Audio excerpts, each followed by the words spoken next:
아버지 하나님을 서로 우리에게 장부에다가 부족하다 드립니다. 하나님 하나님께서 우리 도와주고 받으시고 하시고 이 땅 가운데 중간에 들어가 성령 손 내밀고 하나님 저들이 하나님 나갈 때 하나님께서 우리를 통해서 한번 받으신 줄 믿사오니 하나님 하나님께서 우리 모든 모습들 가운데서 우리를 안아주시고 품어주시어 하나님 정말 정말 우리가 온전한 모습으로 저 땅을 나아갈 수 있도록 주여 우리 가운데 믿음 다해 주시고 성령을 다해 주시고 오늘 다해 주셨기를 하나님 바라고 원합니다. 아버지 교회가 정말 정말 이 모든 사람들 가지고 아버지 그 모든 세워질 수 있도록 주여 도와해 주시고 이 교회가 정말 정말 이 땅을 나아가면서 어떤 교회 될 수 있도록 주여 인도하여 주셨기를 주님 그때 바라고 원합니다.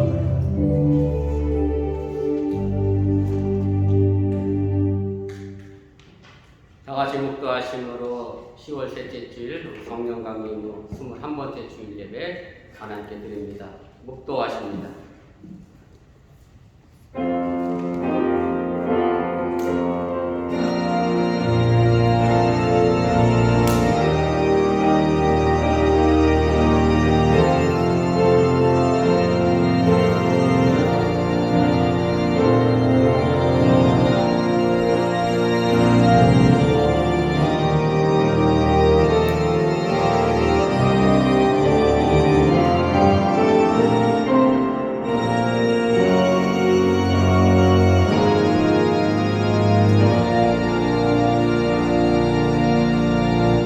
지혜를 얻은 자와 명철을 얻은 자는 복이 있나니 이는 지혜를 얻는 것이 은을 얻는 것보다 낫고 그 이익이 정금보다 나음이니라.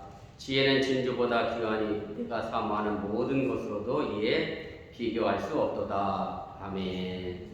지난 한 주간의 삶을 지켜주시고 오늘도 주님을 향하여 정성된 마음으로 이 자리에 임합니다. 오늘 이 자리가 하나님을 경외하는 것이 지혜의 근본임을 잃어버리지 않게 하여 주십시며 세상의 물질을 따라 움직이는 삶이 아니라 하나님이 주신 지혜를 가지고 이 땅에서 바른 삶을 살아가는 주의 백성들에게 오늘도 크신 은혜와 은총을 더하여 주시옵소서. 예배를 시작하려고 합니다. 사탄 마귀로 틈타지 않게 하시고 이 자리에 주의 성령만 온전히 임재하게 하여 주시옵소서. 예수님의 이름으로 기도드려서옵나이다. 아멘.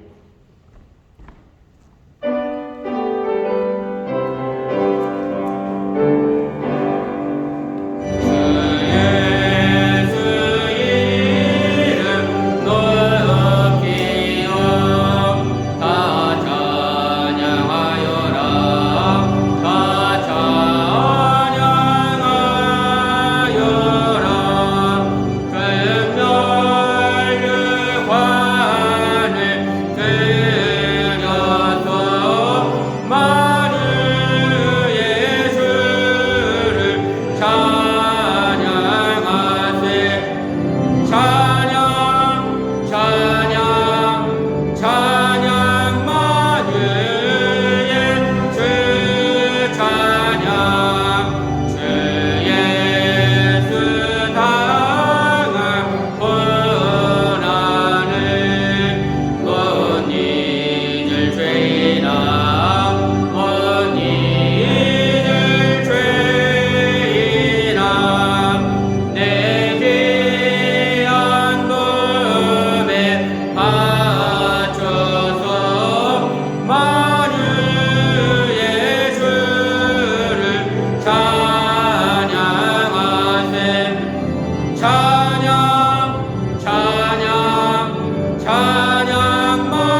성시교독 68번 이사야 40장 첫 번째를 교독하겠습니다. 외치는 자의 소리 이르되 너희는 광야에서 여호와의 길을 예비하라. 사막에서 우리 하나님의 대로를 평탄케 하라. 골짜기마다 도도지며 산마다 언덕마다 낮아지며 고르지 아니한 것이 평탄하게 되며 험한 곳이 번제가 될 것이요 여호와의 영광이 나타나고 모든 육체가 그것을 함께 보리라. 이는 여호와의 길을 말씀하시느니라.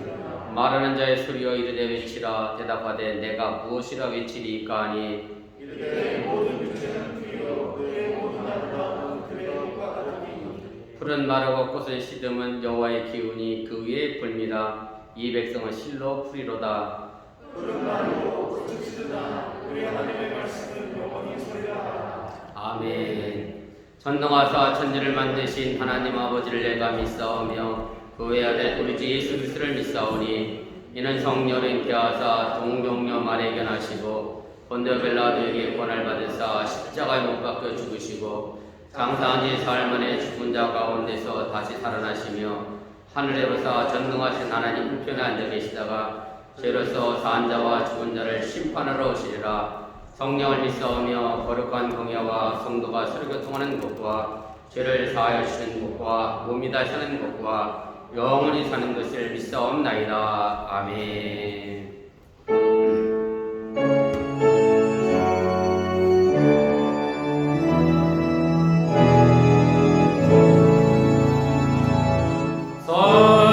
성부성자와 성령 찬송과 영광 돌려 원해세 대처로 지금까지 너 영원 무궁토록 성삼위께 영광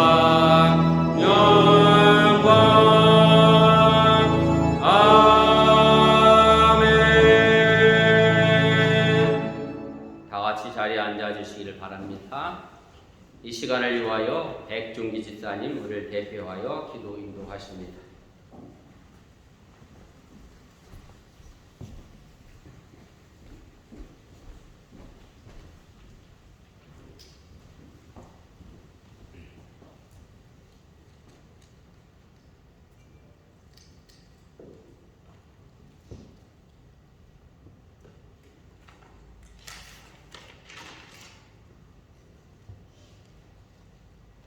예, 다 함께 기도드리겠습니다.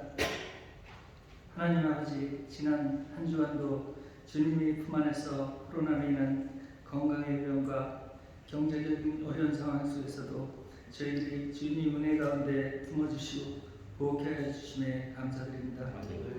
또한 오늘도 저희들을 주님 성전에 인도하시어 하나님께 예배드릴 수 있도록 인도하여 주신 은혜 또한 감사드립니다. 하나님 아버지, 한 주간의 저희들의 삶을 돌이켜볼 때 주님 말씀에 순종하기보다는 내 안의 삶과 세상에 만족하면서 살았음을 또한 회개합니다. 주님 보시기에 부족한 저희들을 불쌍히 여겨 용서하여 주시옵소서. 하나님 아버지, 지금은 주님께서 우리들에게 풍성함을 제공하는 가을 시즌입니다.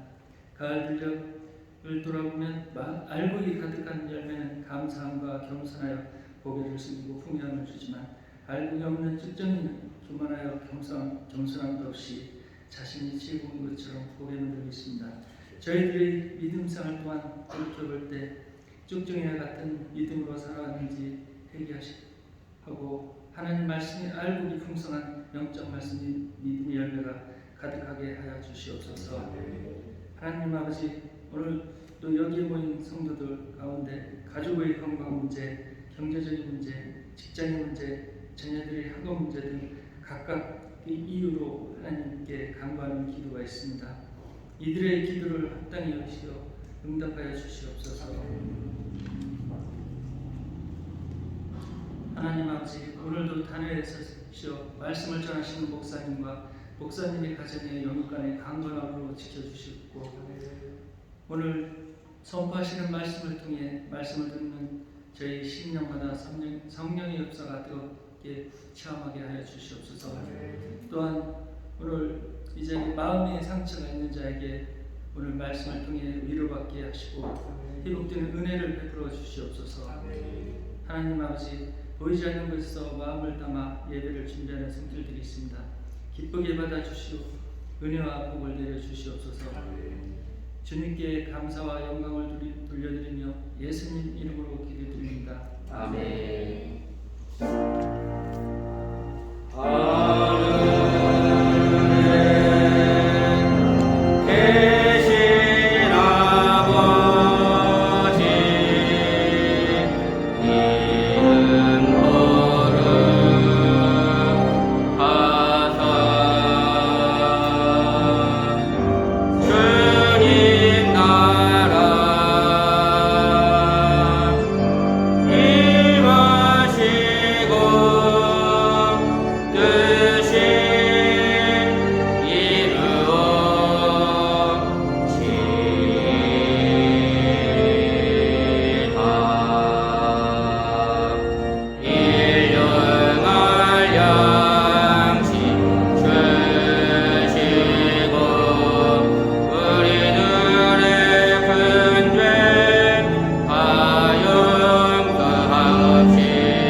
지금도 우리의 삶을 주관하시고 섭리하시는 전능하신 아버지 하나님, 주의 백성들이 주님 앞에 나와 정성된 마음으로 귀한 예물을 드렸습니다. 이 물질이 온전히 하늘나라에 심겨지게 도와주시고 이 땅에서 하나님의 주신 기쁨과 사랑을 가지고 마음껏 살아가는 우리 어번교회 성도들이 되도록 인도하시고 함께하여 주시옵소서. 환절기에 접어들어 날씨가 더웠다 추웠다 오락가락하는 가운데 저들의 건강을 지키시고 강건하게 하여 주시기를 원하며, 이제 또한 아직도 백지를 맞지 못하고 학교 다니는 사랑하는 자녀들의 건강 또한 지키시고 인도하여 주시기를 원하며, 이 겨울 잘 지내고 정말로 건강하게 내년도에는 우리가 마스크를 벗고 마음껏 음식을 나누며 함께 함께 신앙생활할 수 있는 날이 하루속히 올 수 있도록 주의 돌보심과 인도하심이 우리와 함께 동행하여 주시옵소서. 오늘도 저도 여러 가지 문제를 가지고 주님 앞에 나왔으니까 그 문제가 오늘 해결되어 기쁨으로 돌아가게 도와주시고 내게 주어진 한숨이 찬양으로 돌아가는 복된 시간 되도록 또한 인도하여 주시옵소서. 이 모든 말씀 예수님의 이름으로 간절히 축복하며 기도드렸사옵나이다. 아멘. 감사합니다. 자리에 앉아주시면 고맙겠습니다. 우리 교회소에 전합니다. 앞에 화면과 죽어보시고 착오 없으시기를 바랍니다. 우리 주일 성도 신앙의 기본인 것 주일 잘 지키시고 어느 곳에 있든지 간에 하나님의 자녀로 살아갈 수 있기를 바라고요. 오늘 보이지 않는 분들 몇 가정 계신데 또 관심 가지시고 또 안부 묻고 전해 주시고 그렇게 해주시면 고맙겠습니다. 그 다음에 제가 지난주에 말씀드렸는데 예배 시간 좀 잘 지켜주시면 감사하겠고요. 그래서 다음 주일부터 찬양단 인도를 10시 50분에 정확히 시작하겠습니다.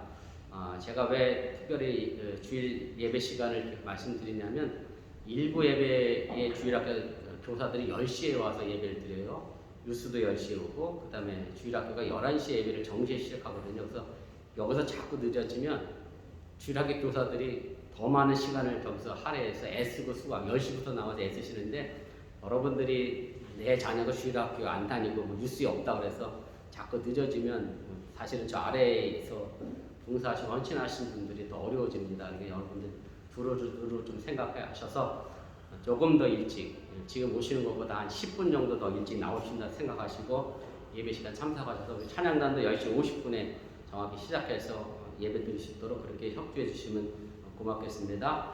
우리 속회 일정 보시고 차가 없으시기를 바라고요. 그 다음에 성탄절 선물 보내기는 휴즈 박스가 도착을 했습니다. 제가 뭐 다 들고 오기 어려워서 믿음 속회 거만 들고 왔어요. 믿음 속회 하나만. 요만한 크기입니다. 요만한 플라스틱 크기인데 속장님이 2개씩 가져가셔서 선물을 박스 안에 담아주시면 되고요. 제가 주보 뒷면에다가 추천 물품 목록 그리고 주의해야 될 물품 제가 기록해 놨는데 보시고 여러분들이 속회에서 모일 때에 내가 남자에게 줄 건지 여자에게 줄 건지 아니면 그 연령대별로 내가 어디를 선택할 건지 일단 한 탁에서 설정해 주시면 되겠습니다. 그래서 제가 레이블을 다음 주에 뽑아 드릴게요. 거기 레이블에 보면 이제 나이대별로 혹은 연령대별로 그 다음에 성별로 이렇게 체크하는 부분이 있어요. 여러분들이 내가 어떤 선물을 준비했다 체크하셔서 레이블을 박스에 붙여주시면 됩니다. 그래서 우리 속장님들 꼭 선물 준비하시면서 우리 가난한 지역의 어린 아이들에게 성탄의 기쁨을 나눌 수 있는 그런 선물을 좀 준비해 주시면 고맙겠고 뭐 제가 우리 여러분들이 그러실 일이 없겠지만 꼭 높아심에 드리는 말씀은 제가 올 가을 추석 때 JTBC 뉴스에 이런 뉴스가 나오더라고요. 아파트에 경비 사시는 분들에게 아파트 주민들이 추석 선물을 줬대. 참 따뜻한 좋은 뉴스다 그랬더니 개봉을 했더니 곰팡이가 나고 유통기한이 2년 3년씩 지난 선물이었다. 그래서 그게 입수에 한번 난 적이 있어서 참 씁쓸했던 적이 있습니다. 그래서 아무튼 가난한 지역의 나라의 어린이들에게 선물을 보낸다고 해서 여러분들이 소리하지 마시고 우리가 이 아이들이 정말로 예수를 맞이하는 성탄절에 기쁨을 나눌 수 있도록 정성껏 준비해 주시면 고맙겠습니다. 그래서 제가 다음 주에 드롭 오프 장소를 안내하겠습니다. 어번에도 있고 오펠라이카도 있는데 어번 한 지역, 오펠라이카 하나 해서 두 지역 교회예요. 주로 교회니까 여러분들이 11월 15일과 22일 사이에 속회를 준비하셔서 이 박스를 그 교회에다가 드롭 하시면 그 교회에서 모아서 이제 이 사마리안 지갑으로 보낼 겁니다. 그렇게 해서 작은 정성이지만 힘들고 어려운 상황 속에서 더 힘들고 어려운 이들을 위하여 여러분들 마음 쓰시고 따뜻한 사랑을 전해주셨으면 좋겠습니다. 우리 하나님 말씀 보도록 하겠습니다. 요한복음입니다.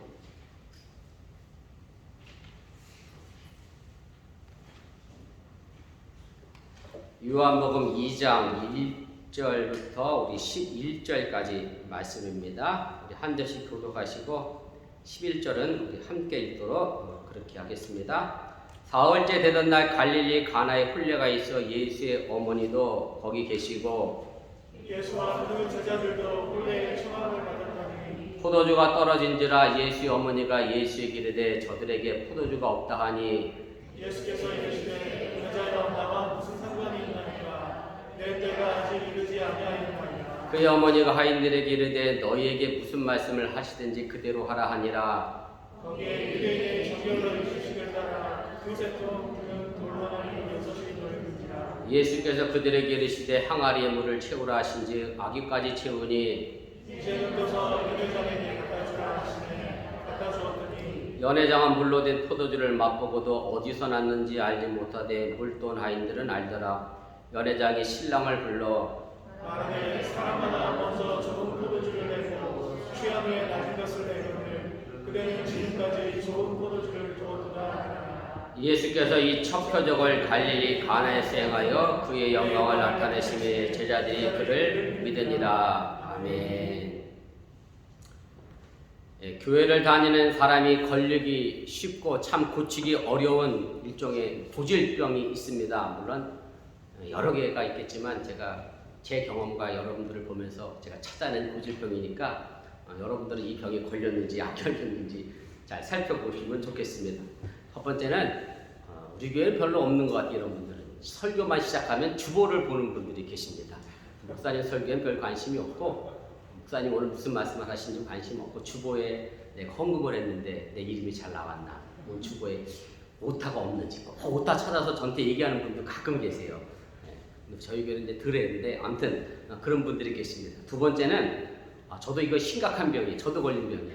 찬송 중에 다른 생각을 하는 분들이 계십니다. 이게 찬송가가 늘 멜로디에 익숙하고 가사에 익숙하다 보니까 이분 따르고 멜로디는 따라가면서 이제 딴 생각을 하는 거죠.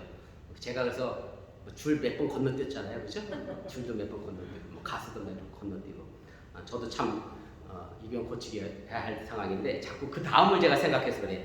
이 찬송하고 나면 그 다음은 내가 뭘 해야지 자꾸 이런 예배 시간 순서를 생각하니까 그런 실수를 하는데 아무튼 가사에 집중해서 잘 은혜를 사모하시기를 바랍니다. 세 번째는 우리 교인들이 너무 많이 걸려있는 병인데 예배 늦게 오는 병입니다. 이 병도 한결같은 게 10분 늦잖아요. 그래서 그분을 위해서 10분 늦게 해. 그러면 그 다음 주에 그분은 역시 늦은 것만큼 또 10분 늦어. 참 이상하게 그래요.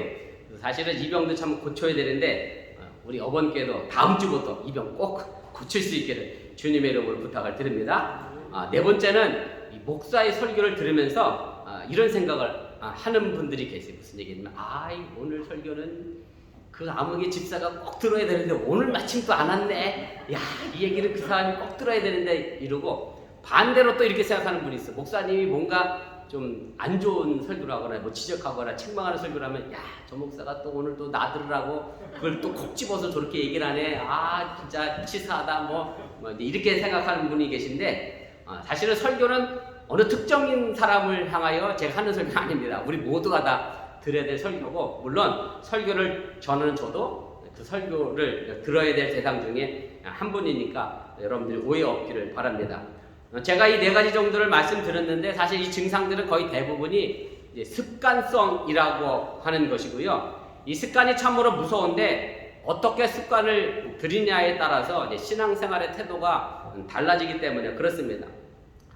그런데 사실 습관은 이제 신앙생활뿐만 아니라 우리의 일상생활 속에도 참 많은 영향을 주게 되고, 이것이 얼마나 고치기가 어려운지 우리 속담에 잘 나타나잖아요. 3살 버릇이 80살까지 간다. 옛날엔 80살까지 가면 정말 오래 살아서 80살이라고 제가 표현했던 것 같고 평생 간다는 의미겠지요. 그래서 하필 3살인가 또 제가 열심히 유아 전공 서적을 찾았더니 3살 때부터 이제 아이들이 습관이 들기 시작한다는 거예요. 그래서 처음 습관 들일 때 잘 들여야 평생을 가져간다 라고 하는 그런 얘기입니다.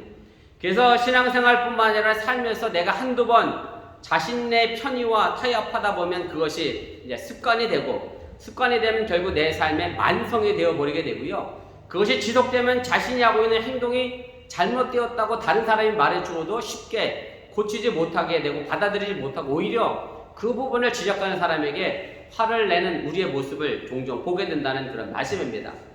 사실 제가 앞서 말한 병들 가운데 저도 예배 시간 늦는 것만 빼고는 저도 거의 제가 가지고 있는 병이다라고 이제 생각을 하게 됩니다.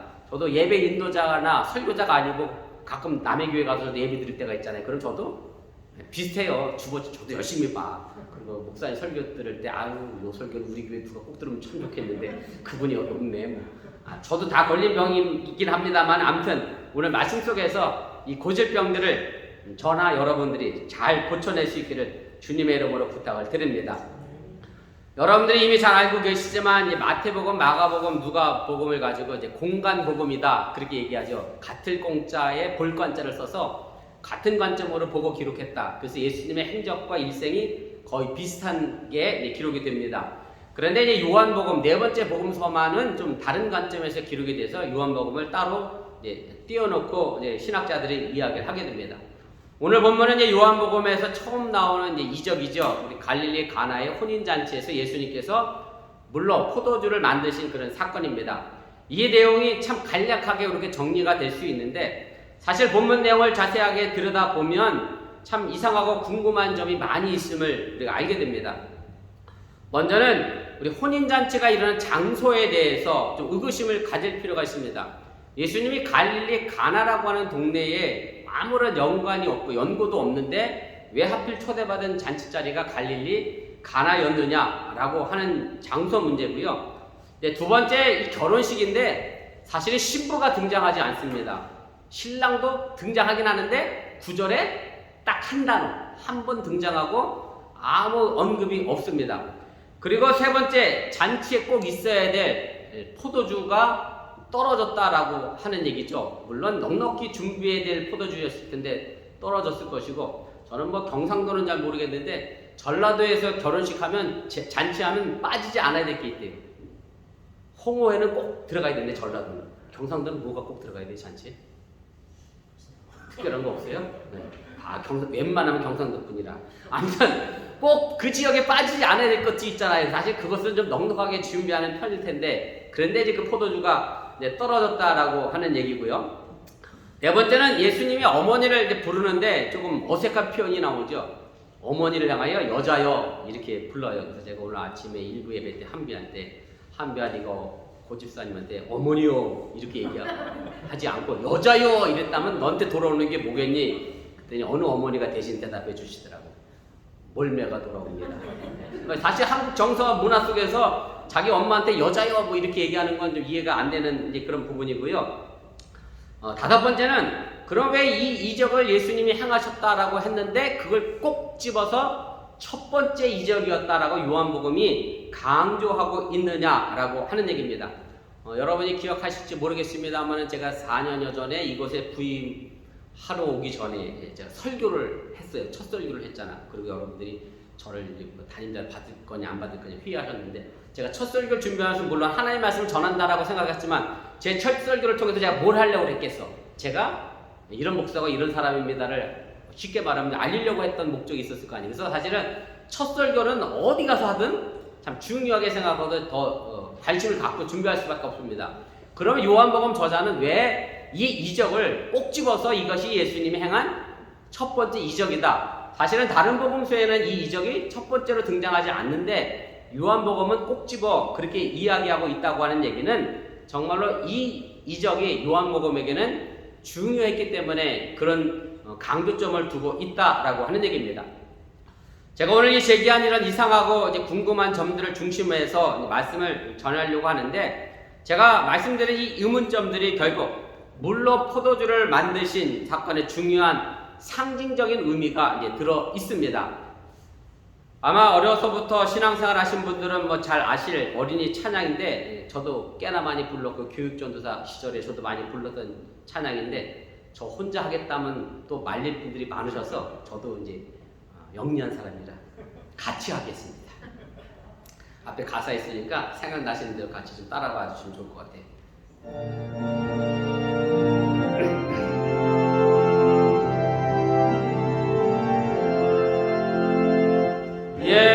예수님이 말씀하시니 물이 변하여 포도주 됐네. 예수님이 말씀하시니 물이 변하여 포도주 됐네. 예수님 나에게도 말씀하셔서 새롭게 새롭게 변화시켜 주소서. 아멘. 이 찬양의 가사가 상당히 단순한데요, 이 마지막 가사 새롭게 나를 변화시켜 달라라고 하는 이 가사가 사실은 오늘 이 표적의 가장 중요한 핵심적인 내용이라 그렇게 말씀드릴 수가 있습니다. 오늘 예수님이 물러 포도주를 만든 이 말씀을 통해서 오늘 저와 여러분들이 정말 모두가 새롭게 변화되는, 제가 아까 서론에도 말했던 습관성 고질병도 잘 고쳐낼 수 있는 그런 귀한 시간이 될 수 있기를 주님의 이름으로 축원을 드립니다.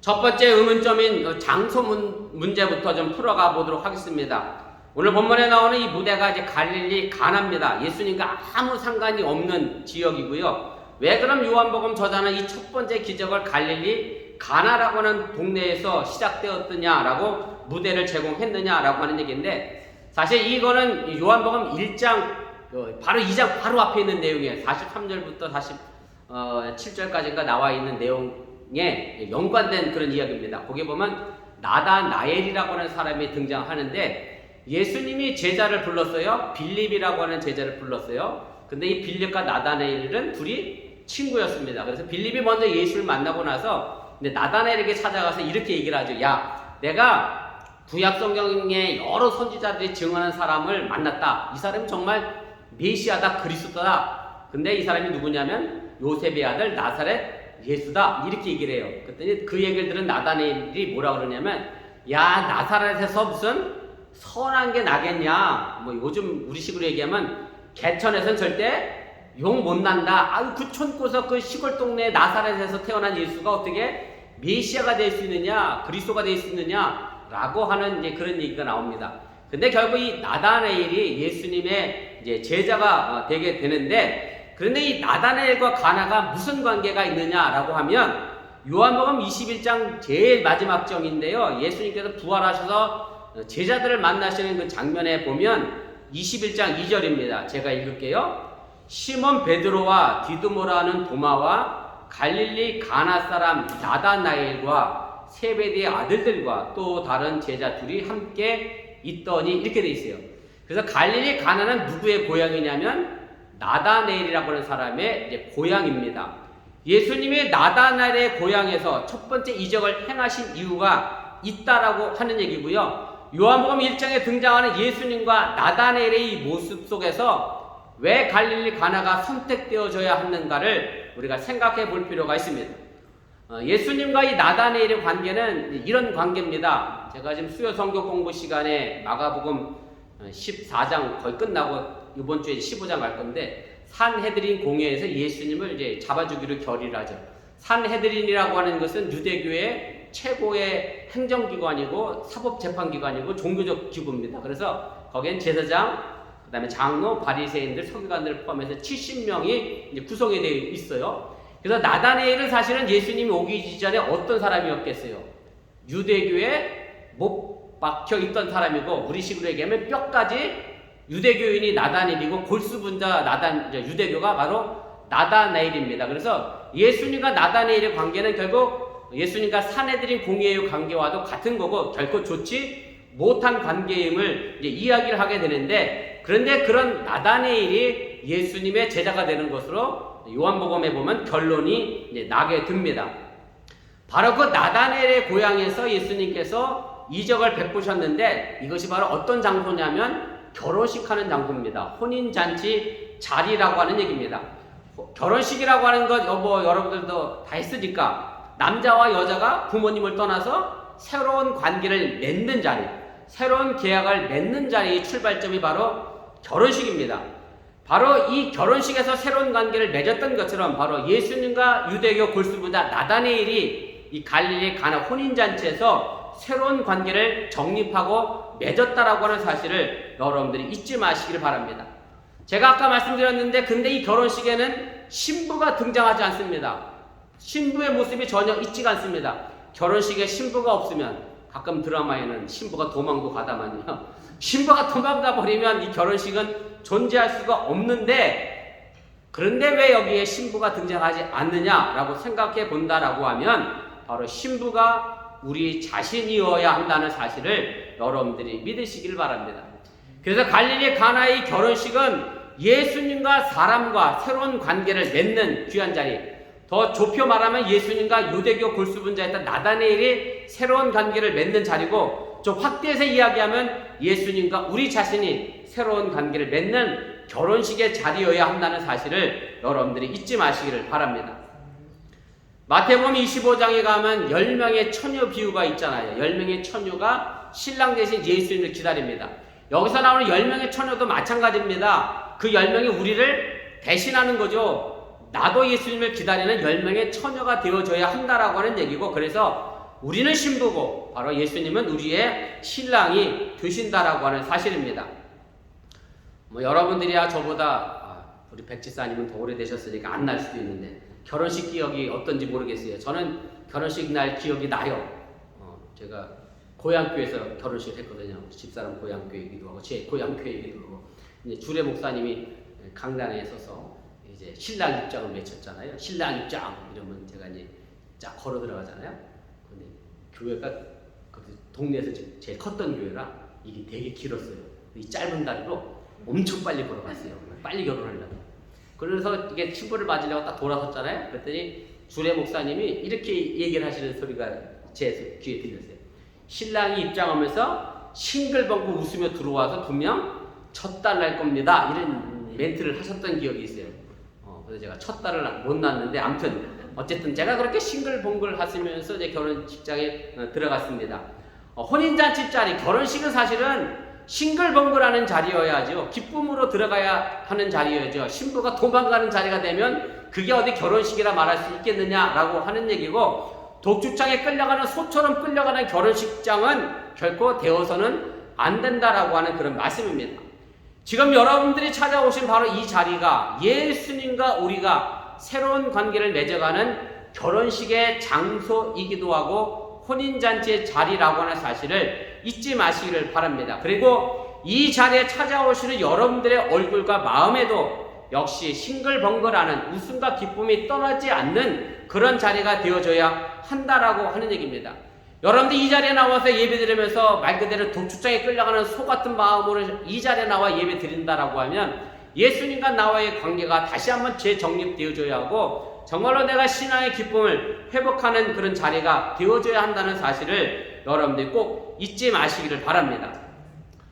그런데 이렇게 새롭게 정립되는 기쁘고 즐거운 자리에 이제 문제가 생겼습니다. 바로 포도주가 떨어졌다라고 하는 얘기입니다. 팔레스틴에서 이 포도주는 구약성경에도 여러 번 나옵니다만은 혼인잔치의 결혼식의 기쁨의 상징이고 꼭 필요한 그런 음료수인데, 분명 그래서 다른 어떤 것보다도 넉넉히 준비했을 텐데 왜 포도주가 지금 모자라게 됐느냐라는 것도 우리에게 귀한 상징적인 의미가 있음을 여러분들이 잊지 마시길 바랍니다.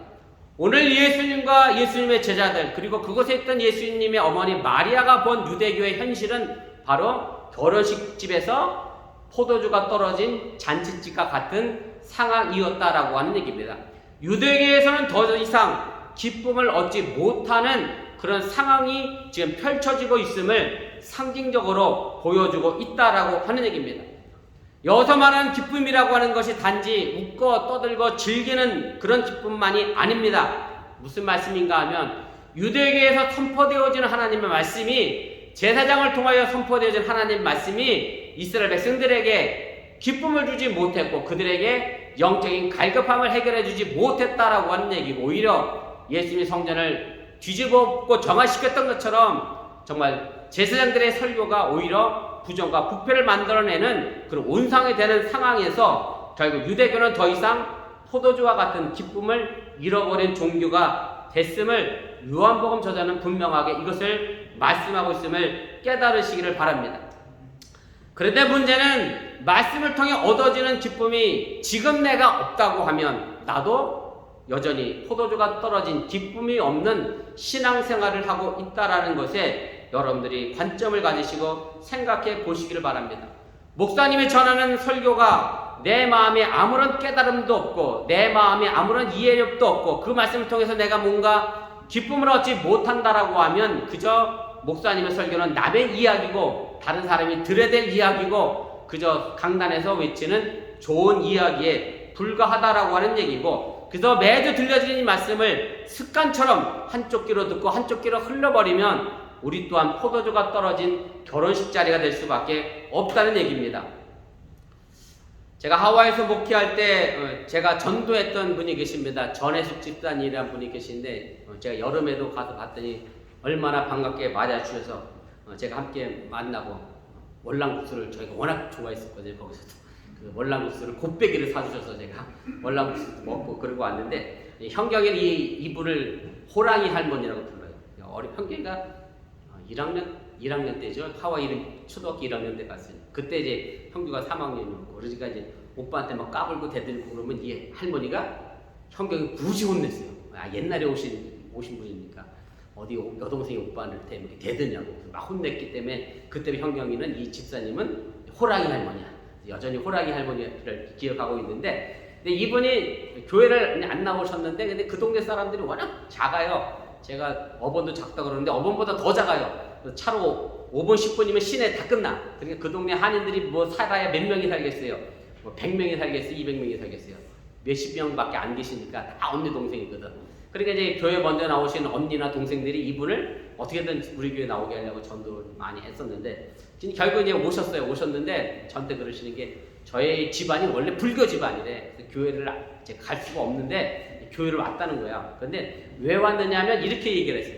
교회 가면 일단 목사님이 나쁜 소리는 안 한대요. 뭐냐면 누굴 때려라, 남의 물건을 훔쳐라, 뭐 살인해라, 뭐 이런 나쁜 소리는 안 하고, 일단 목사님이 늘 좋은 얘기 하니까, 뭐 잘 살아라, 착하게 살아라, 선하게 이런 얘기 하니까 안 그래. 그래, 내가 교회가 앉아서 나쁜 소리 듣는 것도 아닌데 목사님 좋은 얘기 하시니 내가 가서 이 교회 가야지. 그래서 이제 교회 나오셨다는 거예요. 사실은 우리가 듣는 이 하나님의 말씀을 그저 이 분처럼 좋은 말씀이니까 에이 내가 교회가 들어가야지 그냥 그렇게 앉아서 치부해 버리면 우리 속에는 기쁨이 존재할 수 없다라고 하는 얘기고요. 들려주는 하나님의 말씀이 내 말씀이 돼서 우리 안에서 샘이 돼서 칼칼 쏟아지게 될 때 그것이 내 삶의 신앙의 기쁨이 되게 된다는 사실을 여러분들이 믿으시기를 바랍니다. 포도주가 모자란 혼인잔치, 기쁨이 사라진 예배가 결코 나의 마음에 되어서는 안 된다라고 하는 얘기고요. 그저 습관적으로 교회에 나와 앉아있는 포도주가 떨어진 신앙생활을 하지 않기를 주님의 이름으로 간절히 부탁을 드립니다.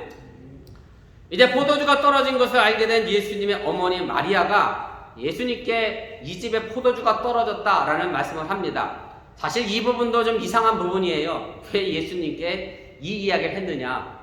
예수님이 포도주 도매업자와 관계가 있는 분도 아니고 예수님 포도주를 만드시는 분도 아닌데 왜 마리아가 예수님께 이 집에 포도주가 떨어졌느냐? 사실 이 물음도 우리가 좀 깊이 생각해 봐야 될 문제입니다.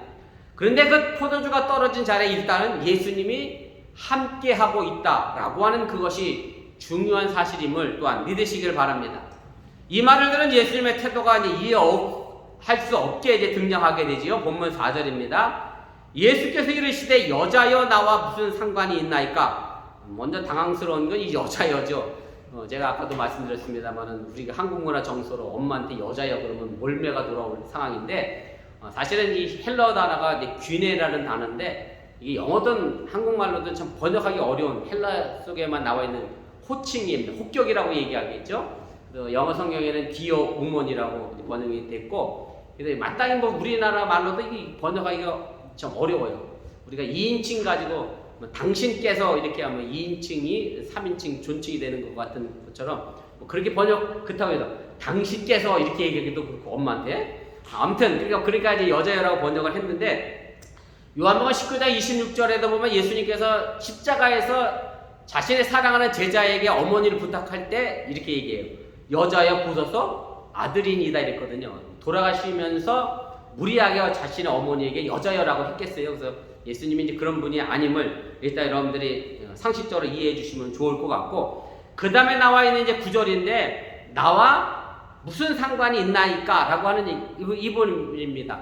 사실 이 부분도 해석하기가 참 쉽지는 않습니다. 그냥 이 부분을 우리가 의역을 해버리면 내가 이 포도주 떨어진 상황과 지금 내가 무슨 관계가 있느냐, 무슨 상관이 있느냐라는 말로 이제 설명을 하게 되는데, 사실 헬라 원문을 그대로 직역하면 이렇게 돼요.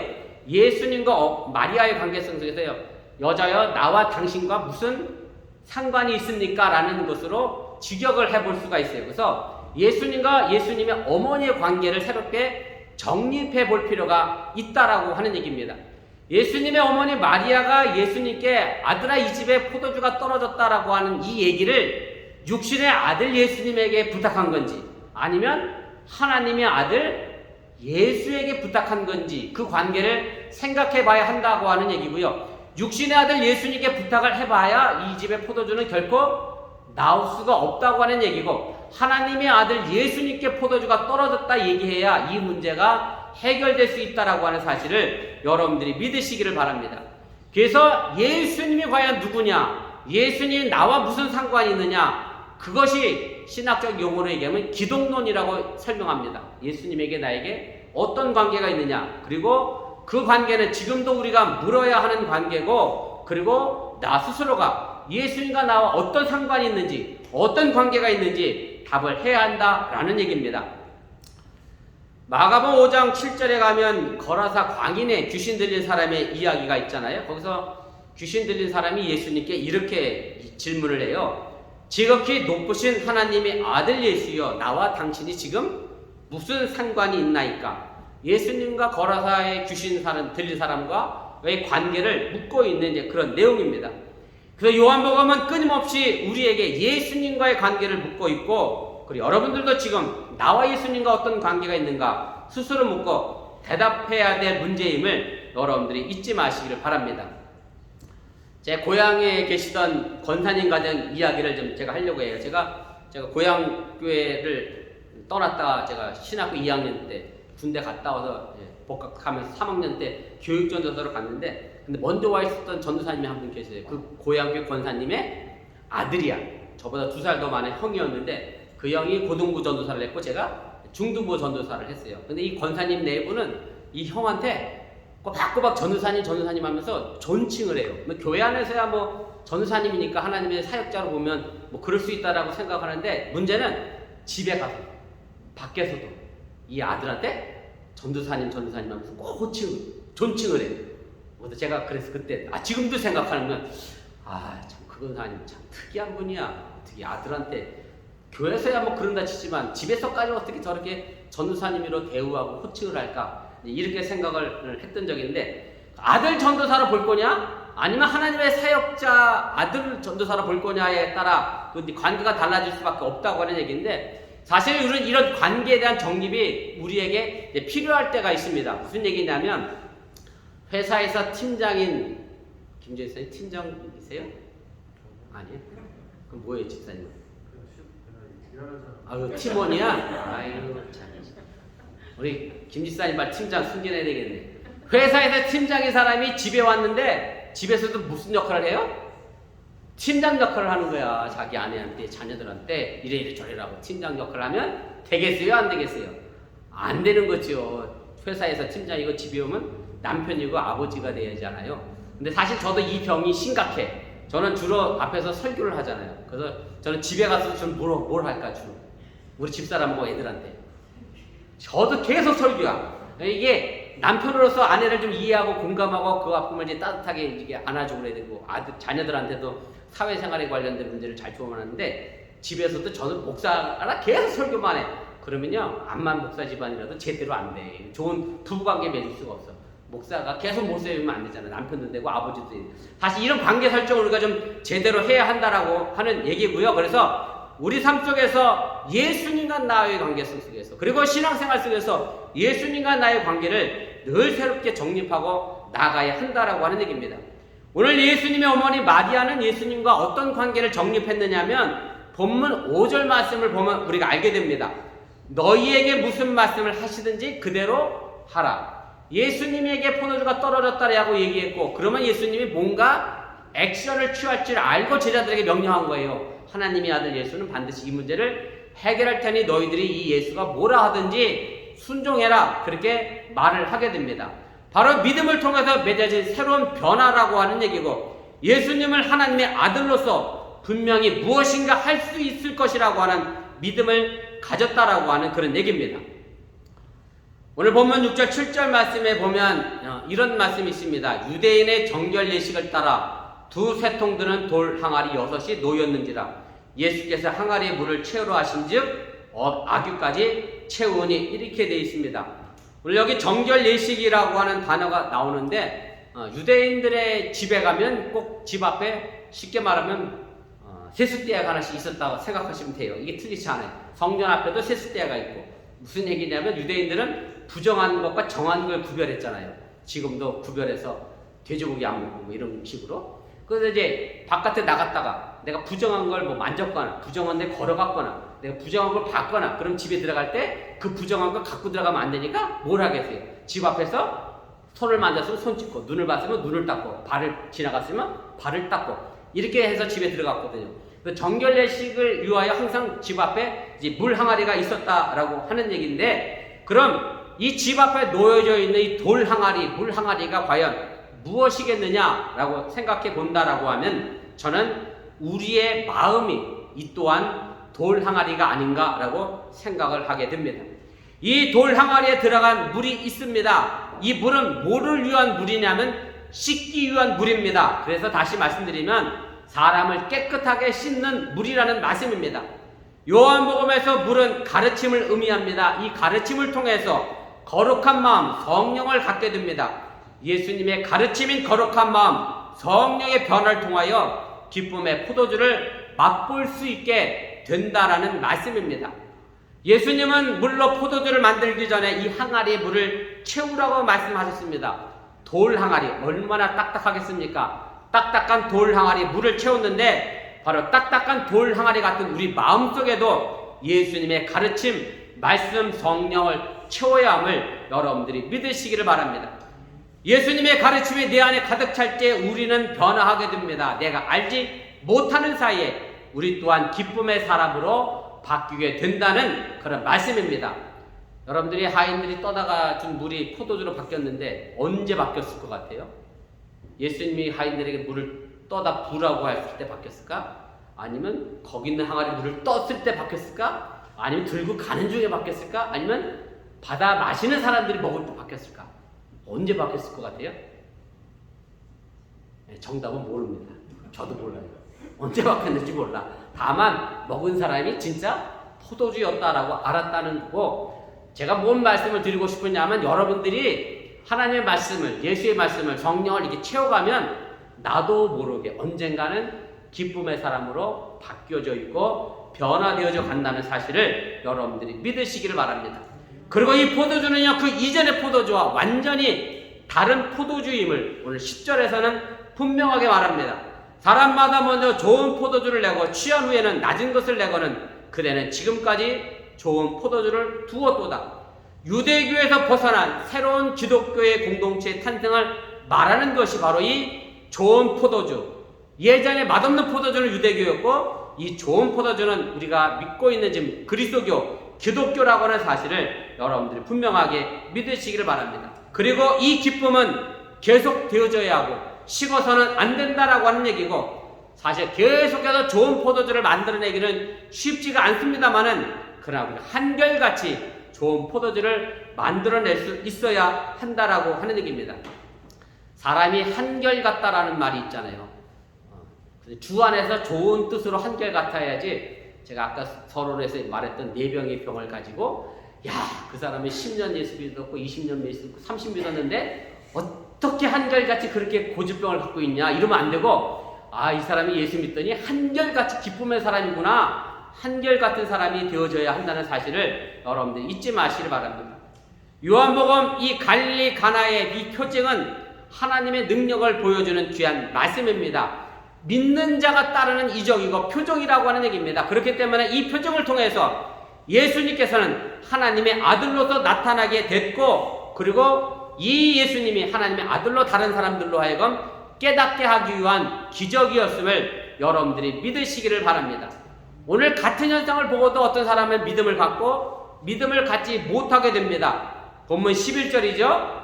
예수께서 이 첫 표적을 갈릴리 가나에서 행하여 그의 영광을 나타내심에 제자들이 그를 믿으니라. 좋은 포도주를 먹은 사람이 많았는데 영광을 나타냈는데 믿은 사람은 제자들이었다라는 결론으로 오늘 본문 말씀을 끝을 내게 됩니다. 사실 제자들이 예수를 믿었다는 말도 좀 이상한 날이긴 합니다. 그럼 1장에서 따라갔던 제자들은 예수를 믿지 못해서 따라가다가 이 갈릴리 가나에서 물이 변해서 포도주가 돼서 그때부터 예수를 믿었나? 우리 이렇게 오해할 수 있어요. 근데 제가 아까 나다니엘에 대한 얘기를 했습니다만 빌립이 예수를 보고 뭐라 그랬어요? 구약 성경에 예언된 선지자가 예언한 사람 메시아 그리스도가 바로 이 사람이다라고 얘기했거든요. 그럼 빌립은 예수님을 메시아 그리스도로 믿고 따라갔는데, 아니 그럼 또 여기서 믿은 건 또 뭐겠어요? 우리가 이 부분에서 짚고 넘어야 될 것이 있는데, 믿음이라는 것과 내가 지식을 가지고 예수님 메시아의 그리스도야 라고 하는 아는 것과는 다른 차이가 있음을 분명 기억하시기를 바랍니다. 예수님이 그리스도이심을 안다는 사실과 그리고 그것을 인정하는 것과는 다르다라고 하는 말씀이고, 하나님께서 요구하는 것이 믿음인데 바로 어떤 믿음을 요구하시느냐, 지식으로 알고 있는 믿음이 아니라 바로 이런 표적을 통해서 내가 그 예수를 인정하고 받아들이고 예수님이 나에게 과연 메시아고 그리스도라고 하는 것을 인정하는 믿음이 우리에게 필요하다고 하는 사실을 여러분들이 잊지 마시기를 바랍니다. 오늘 저와 여러분들이 예수님 안에서 참된 기쁨을 누리시기를 바랍니다. 물론 내 안에 채워될 물의 양이 많아 시간이 오래 걸릴 수도 있습니다. 제가 어떤 사람이 포도주 갖고 재테크하는 사람도 봤어요. 포도주가 왜 재테크가 되나 그랬더니 20년, 30년 전에 만들어진 포도주는 한 병에 수백만 원 하는 포도주도 있더라고요. 그래서 그거 모아놨다가 그거 파는 사람도 있어 다시. 여러분들이 시간이 오래 걸려서 변화되면 너 있더라도 잘 수성돼서 더 아름다운 기쁨의 사람으로 변화될 수 있음을 믿으시고, 다만 돌 같은 내 물 항아리에 채우는 것을 포기하지 않으면, 중단하지 않으면 우리는 분명 잘 숙성된 한결같은 주 안에서 기쁨을 누리는 그런 신앙인이 될 수 있음을 믿으시고 그런 사람이 될 수 있기를 주님의 이름으로 간절히 축원을 드립니다. 우리 기도하겠습니다. 우리 말씀을 기억하며 우리 1분여 정도 합심해서 함께 기도하겠습니다. 제가 오늘 주 안의 기쁨이라는 제목으로 여러분들에게 말씀을 전했습니다. 우리가 오늘 이 시간 주님 앞에 나와 예배합니다. 아침 주일이면 더 자고 싶지요. 모처럼 쉬는 날인데 다른 일 할 일도 많지요. 그럼에도 불구하고 이 자리에 나오는 것은 주님으로 인한 기쁨이 더 크기 때문에 나온 것임을 믿습니다. 여러분들 이 자리에 나와 예배드리면서 말 그대로 죄송한 말씀입니다만 도축장에 끌려가는 속 같은 마음으로 나왔다라고 하면 예수님과 나와의 관계를 다시 한번 재정립할 필요가 있고요. 예수 그리스도 안에서 내 삶의 신앙의 기쁨을 마음껏 누릴 수 있기를 주님의 이름으로 간절히 축원을 드립니다. 우리 기도하겠습니다. 사랑의 하나님 감사합니다. 오늘 시간에 부족한 적이 잠시 말씀을 전했습니다. 행여 잘못 전한 것이 있으면 저들 마음과 생각 속에 살아내게 도와주시고 하나님의 구원의 말씀에 능력의 말씀만에 나타나게 도와주시고 하나님의 영광을 드러낼 수 있는 그런 복음의 삶의 길들일 수 있는 도와주시기를 주여 아버지 하나님 간절히 기도하고 원합니다. 예수 안에 우리의 참된 기쁨을 누리게 하여 주시면서 그저 믿음으로 아는 지식이 되지 않게 도와주시고 제자들의 예수를 믿는 그런 신앙의 지식이 될 수 있도록 인도해주시고 예수와 과연 나에게 어떤 관계가 있고 상관이 있는 사람인가 늘 질문하고 대답하는 저희들의 삶에 대해서 인도해주시기를 주여 아버지 하나님 간절히 기도하고 원합니다. 오늘도 그 예수님이 찾아오려 주셔서 우리의 삶을 변화시켜 주시면서 내 삶의 기쁨이 사라지고 포도주가 떨어졌다라고 하면 예수님을 내 마음 중심에 모시게 하여 주시고 그 예수를 통하여 새로운 기쁨과 새로운 삶을 가지고 오늘 한 걸음도 나아가시도록 인도해 주시를 주연에 간절히 기도하고 원합니다. 이 풍성한 가을에 살아남은 모든 성도들 마음속에 예수의 풍성한 삶의 열매가 맺혀지게 도와주시고 하나님의 놀라운 구원의 역사를 맺어가게 도와주시고 하나님의 능력을 체험하고 나아가시도록 인도하시고 함께 도와주시고 간절히 기도하고 원합니다. 예수로 인하여 내 삶의 참된 기쁨을 누리게 하여 주시옵시고 예수로 인하여 보다 성숙한 한결같은 주님의 사랑을 베풀고 나눌 수 있는 우리 어머니께가 되게 하시고 이를 통하여 하나님의 영광을 드러내는 믿음의 삶이 되도록 역사하시고 함께하여 주시옵소서.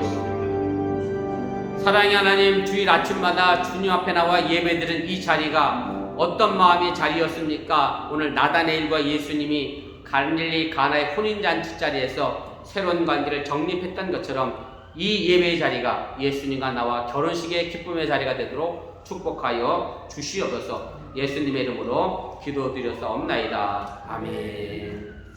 우리 예배 마치시고 우리 속장님 교회 사무실에 있는 휴지 박스 2개씩 가져가시기를 부탁을 드립니다. 우리 다 같이 일어나서 우리 찬송가 95장 찬송하시고 축도로 예배 마치겠습니다.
부활하셔서 우리에게 생명이 되신 예수님의 은혜와 독생자 예수를 아낌없이 보내신 하나님의 놀라신 사랑과 성령님의 교통하시고 감동감하심 역사가 돌 항아리 같이 딱딱한 우리 마음속에 주의 말씀을 채워가는 우리 어번교회 성도들 위해 이제부터 영원토록 함께 하시기를 간절히 축원하옵나이다. 아멘.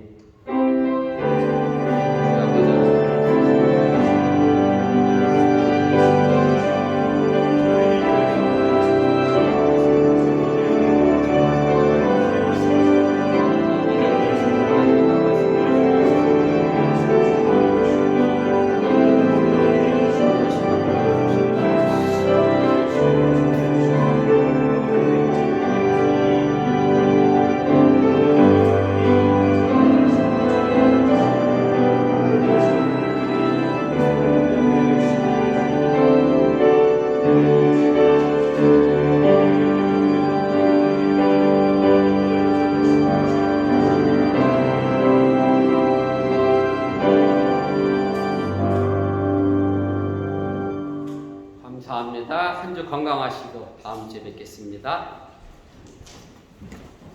감사합니다.